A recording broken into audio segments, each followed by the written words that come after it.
வாசிச்சு பாருங்க. ஏதாவது இடத்துல ஆதாம் எனக்கு ஒரு ஏவாள் வேணும் என்று கேட்டது உண்டா? ஏதாவது இடத்துல நீங்க நல்லா வாசிச்சு பாருங்க. எந்த இடத்திலும் ஆதாம் தேவனிடத்துல தனக்கு ஒரு ஏவாள் வேண்டும் என்று கேட்டதே கிடையாது. எந்த சிச்சுவேஷன்ல கர்த்தர் ஆதாமுக்கு ஏவாளை கொண்டு வந்து கொடுத்தார்? அதான் ரொம்ப முக்கியம். அது ரொம்ப முக்கியம். அந்த ஆதாம் ஆண்டவர் உண்டாக்குன அந்த ஏதோம் தோட்டத்தில் கர்த்தரோட மனமகிழ்ச்சியாகவும் கர்த்தரோட சந்தோஷமாகவும் கர்த்தர் அவனுக்கு கொடுத்த வேலை, தோட்டத்தை பண்படுத்தவும் பராமரிக்கக்கூடிய வேலையை கொடுத்தார். அதை அவன் மனமகிழ்ச்சியோடு செய்து கொண்டிருந்தான். கர்த்தரோடு கூட நேரத்தை செலவழித்து கொண்டிருந்தான். காலையில் ஆண்டவர் வந்துருவார். அதாமே எங்க இருக்கிற? ஆண்டவர் தேடி வந்துருவார். அவனுக்கு கர்த்தரோட சத்தத்தை கேட்டோன்னே ஓடி போய் கர்த்தரிடத்துல மனமகிழ்ச்சியா இருப்பான். கர்த்தரோட ஐக்கியமா இருந்தான். ஆண்டவர் அவனை ஒரு ஒரு ஒரு ஆளுகை ரூலரா வச்சிருந்தாரு. அநேக உலகத்துல எல்லா காரியத்தையும் படைத்து அவன்கிட்ட கொண்டு வந்து, அதாமே இதுக்கு என்ன பேர் வைக்கணும்? அவன் பேர் வைப்பான். அந்த டோட்டல் டேவும் அவனும் கர்த்தரும் கர்த்தர் அவனுக்கு போதுமானவராக இருந்தார். அதாமுக்கு கர்த்தருடைய சமூகமும் கர்த்தருடைய பிரசனமும் கர்த்தரோட கான்வர்சேஷனும் கர்த்தருக்கு நேரத்தை செலவிடுறதும் கர்த்தர் அவனுக்கு கொடுத்த வேலையில கண்ணும் கருத்துமா இருப்பதும் அவனுக்கு போதுமானச்சு. இதுக்கு மேல அவன் தனக்கு ஒன்று வேண்டும் என்று உணரவும் இல்லை, கேட்கவும் இல்லை. இப்படிப்பட்ட சிச்சுவேஷன் வாழ்க்கை போயிட்டு இருக்கு பாருங்க, போயிட்டு இருக்கு.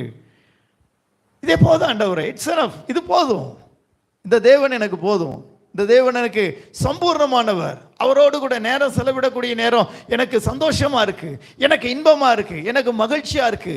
இப்படி ஆதாமுக்குள் தேவன் சம்பூர்ணமாய் பரிபூர்ணமாய் திருப்தியுடையவராய் இருந்த போதுதான் தேவன் ஆதாமுக்கு ஏவாள் வேண்டும் என்று உணர்ந்தார். யார் உணர்ந்தா? Please understand. ஒரு கருகலான சத்தியம் பாருங்க, ஒரு கருகலான சத்தியம் வாலிப பிள்ளைகளுக்கு ரொம்ப முக்கியம் பாருங்க. எப்பொழுது ஆதாமுக்கு ஏவாள் வேண்டும் என்று கர்த்தர் உணர்ந்தார், அந்த ஆதாம் கர்த்தருக்குள் மகிழ்ந்திருக்கும் போது, அந்த ஆதாம் கர்த்தரோடு கூட ஐக்கியமா இருக்கும் போது, அந்த ஆதாமுக்கு ஒரே ஒரு துணை தான் இருந்தது. யாரு? கர்த்தர் தான். கர்த்தராகிய அந்த துணை எனக்கு போதும், சாட்டிஸ்ஃபேக்ஷன், எனக்கு திருப்தியா இருக்கு, அவரிடத்துல சந்தோஷமா இருக்கிறேன், அவரோடு அவர் எனக்கு கொடுத்திருக்கிற வேலை, அவர் எனக்கு வைத்திருக்கிற ஏதோ என்கிற அந்த பவுண்டரி, இது போதும். அவருடைய சத்தம் எனக்கு சந்தோஷமா இருக்கு, அவருடைய கான்வர்சேஷன் எனக்கு மகிழ்ச்சியா இருக்கு என்று ஆதாமுக்கு கர்த்தர் எப்பொழுது எல்லாவற்றிலும் போதுமானவராய் இருந்தாரோ அப்பொழுதுதான் தேவன் ஆதாமுக்கு இன்ன ஒரு துணை வேண்டும் என்று தேவன் உணர்ந்தார். Please understand. அல்லேலூயா. எப்பொழுது உணர்ந்தார் தேவன்? புரியலன்னு நினைக்கிறேன். ஆதாமுக்கு கர்த்தர் போதும் அப்படிங்கிற சிச்சுவேஷன்ல தான் கர்த்தர் ஆதாமுக்கு இன்னொரு துணை வேண்டும் என்பதை உணர்ந்தார். அல்லேலூயா. அதை விட்டுட்டு சிம்சோனும் ஏசாவுடைய வாழ்க்கையில் பார்க்கும்போது இவர்களாகவே தங்களுக்கு ஒரு துணை வேண்டும் என்று தேட தொடங்கினாங்க, விரும்பினாங்க, கண்டுபிடிச்சிட்டாங்க. சிம்சோனுக்கும் ஒன்று கிடைச்சது, ஏசாவுக்கும் ஒன்று கிடைச்சது. ரெண்டு பார்க்கும்போது துணையா இல்லை, அவருடைய ஜீவனை கசப்பாக்கிடுச்சு. அல்லேலூயா. இங்கே பார்க்கும்போது ஆதாமுக்கு துணை வேண்டும் என்று ஆதாம் உணரல, ஆதாம் கேட்கல, ஆதாம் அதை குறித்து தானே யோசிக்கவே இல்லை. யோசிக்காத பத்தி அந்த இடத்தை தேவனால அவன் ஃபில் பண்ணியிருந்தான். Please understand. நீ ஒரு தனிமையை, உன் வாழ்க்கையில காணப்படக்கூடிய தனிமையை நீ யாரால ஃபில் பண்ற? செல்போனால ஃபில் பண்றியா, கேர்ள் ஃப்ரெண்டால ஃபில் பண்றியா, பாய் ஃப்ரெண்டால ஃபில் பண்றியா, அல்லது நீ எதால ஃபில் பண்ற, அல்லது கிறிஸ்துவால ஃபில் பண்றியா? தேவனால அந்த இடத்தை ஃபில் பண்ணேனா உனக்கு வேண்டிய துணையை தேவன் உனக்கு வேண்டும் என்று உணர்வார். அது மாத்திரமல்ல, உனக்கென்று அந்த துணையை உருவாக்குவார். அல்லேலூயா. அந்த துணையை என்ன செய்வாரா? அது ரெடிமேட் இல்ல, அது ரெடிமேட் இல்ல, மேக் ஃபார் ஆதாம். அது ஆதாமுக்காக உருவாக்கப்பட்டது, அது ரெடிமேட் இல்ல. ஏசா பார்த்தது ரெடிமேடு. சிம்சோன் பார்த்தது ரெடிமேடு. எங்கேயோ ஒன்று இருந்துச்சு, ஏதோ ஒன்று, கேர் ஆஃப் அட்ரஸ் இல்லை, அது அவன் கண்ணுக்கு பிடிக்கமா இருந்துச்சு. ரெடிமேடு இருந்ததை பிடிச்சிட்டு வந்துட்டான். அது அவனால வாழ முடியல, அவன் வாழ்க்கைக்கு கசப்பா இருந்துச்சு. நீ ரெடிமேடை தேடுறியா, உனக்காக உருவாக்கப்பட்டதுக்கு காத்திருக்கிறியா? Please understand. நம்ம தேடுன ரெடிமேடா, அந்த அண்ணன் அந்த அக்கா இவங்களா ரெடிமேடை தான் நம்ம பெற முடியும். ஆனா தேவன் எனக்கு கொடுத்தா ரெடிமேட் இல்ல, எனக்காக ஒன்றை உருவாக்குறார். ஹல்லேலூயா. உனக்காக ஒரு ஆதாமை, உனக்காக ஒரு ஏவாளை அவர் உருவாக்குகிறார். உருவாக்கப்பட்டது எப்படி இருக்கும்? பர்ஃபெக்டா இருக்கியா? எப்படி இருக்கும்? தி பர்ஃபெக்ட் மேட்ச். அதான் வேதம் சொல்லுது, அது ஏற்ற துணை. அது எப்படிப்பட்ட துணை? அது ஏற்ற துணை.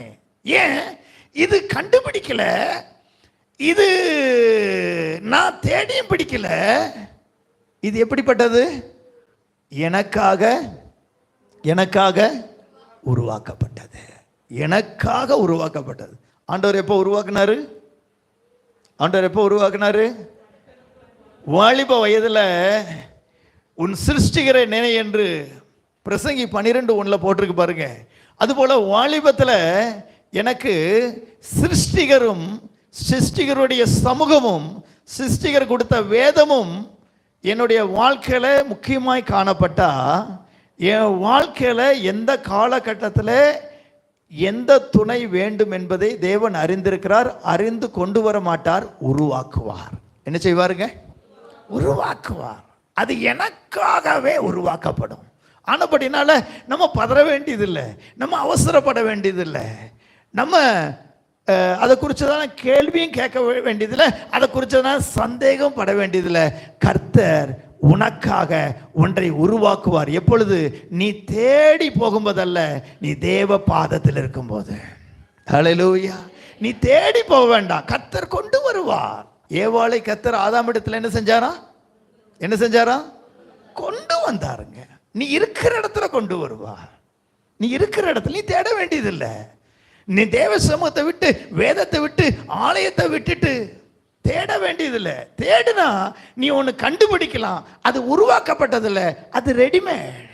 அது ஏற்கனவே செஞ்சு வச்சு, அது யாரோடதான் தெரியாது. நீ என்னோடது உன்னோடது நினைச்சு நீ அவசரப்பட்டு அதை பெற்றுக்கொண்டேன்னா அது உனக்கு சூட் ஆகாது. அலங்காரமான ட்ரெஸ்ஸாக இருக்கலாம், உனக்கு பிடிச்ச ட்ரெஸ்ஸாக இருக்கலாம், ஆனால் சைஸ்ன்னு ஒன்று இருக்குல்ல. இது என்ன சைஸ் சார்? இது 42. எனக்கு 38 தான். இதில் 38 இருக்கா? இதில் 38 கிடையாது. பரவாயில்ல, கொடுங்க, வாங்கிக்குவோமா. போட்டேன்னா நீ பபூன் போகிற மாதிரி போக வேண்டியதான். ஷர்ட்டுக்குள்ளே நீ இருக்கியா, உனக்குள்ளே ஷர்ட் இருக்கான்னு தெரியாது. ஆனால் இந்த கலர் எனக்கு பிடிச்சிருக்கு, இந்த மாடல் எனக்கு பிடிச்சிருக்கு, இந்த டிசைன் எனக்கு பிடிச்சிருக்கு. கலரு, மாடல், டிசைன் எல்லாம் ஓகே. அதை நீ யூஸ் பண்ண முடியுமா? அது உனக்குரியதா? அது உனக்கு உருவாக்கப்பட்டதா? அது எவனுக்கோ? அதை ஏன் நீ தீவிரிக்கிற? அது உனக்கு சூட் ஆகாது, அது உனக்கு மேட்ச் ஆகாது. அதாமே நீ தேவனில் மனமகிழ்ச்சியாரு, நீ தேவனுக்குள் மனமகிழ்ச்சியாரு. உனக்காக ஒன்றை தேவன் உருவாக்குகிறார். ஹல்லேலூயா. Please understand. எனக்காக கர்த்தர் ஒன்றை உருவாக்குகிறார். ஹல்லேலூயா. உருவாக்கினதை கர்த்தர் என்னிடத்தில் கொண்டு வருவார். ஆமென். உருவாக்கினதை கர்த்தர் என்னிடத்துல கொண்டு வருவார். ஒருபோதும் தாமதப்படுத்த மாட்டார். நான் கர்த்தரில் மகிழ்ச்சியா இருந்தா, நான் பூமியில மகிழ்ந்திருக்கும்படி தேவன் எனக்காக ஒன்றை உண்டாக்குவார். ஹல்லேலூயா. God bless you. கர்த்தர் இந்த சத்தியத்தை எவ்வளோ தூரம் மெச்சூரிட்டியை நீங்கள் புரிஞ்சுட்டீங்கன்னு தெரியல, ஆனால் இது விலையேறப்பட்ட சத்தியம். ஆமே. ஈசாக்கு 40 வயசாச்சு, ஏசாவுக்கு 40 வயசாச்சு. ஏசா தேடி அலைகிறான். எதுக்காக? தன் வாழ்க்கை துணைக்காக. ஈசாக்கு கர்த்தருடைய வேதத்தில் தியானமாக இருக்கிறான். ஏசாவனை கண்டுபிடிச்சான், ஈசாக்கு கண்டுபிடிக்கல. அவனை தேடி ரெபேக்காள் வந்தான். ஹல்லேலூயா. அவன் இருக்கிற இடத்துல லகாய்ரே என்கிற துறவில் அவன் தேவனை தியானிக்கும்படி, தேவனுடைய வார்த்தையை தியானிக்கும்படி இருந்தான். அவன் இருக்கிற இடத்துல ரெபேக்காள் தேடி வந்தான்.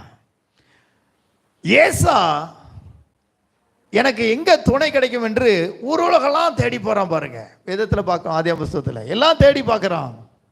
ஆனால் அவன் கண்டுபிடித்தது மனநோவாக இருந்தது. இவனை தேடி வந்தது இவனை ஆறுதல் படுத்தக்கூடியதாக இருந்தது. ஹல்லேலூயா. உனக்கு மனநோவு வேணுமா அல்லது ஆறுதல் வேணுமா? Please understand. ஹல்லேலூயா. இந்த நாளில் பார்க்கும்போது இவர்களுக்கு ஆதாம் தனக்கு ஒன்று வேண்டும் என்று கேட்கல, ஆனால் கர்த்தர் உணர்ந்தார். ஆமென். உனக்கு வேண்டும் என்பதை யார் உணர்ந்தா? கர்த்தர் அறிந்திருக்கிறார். God bless you. நம்பர் 3, 1 ராஜாக்கள் எழுதின புஸ்தகம் 3:13.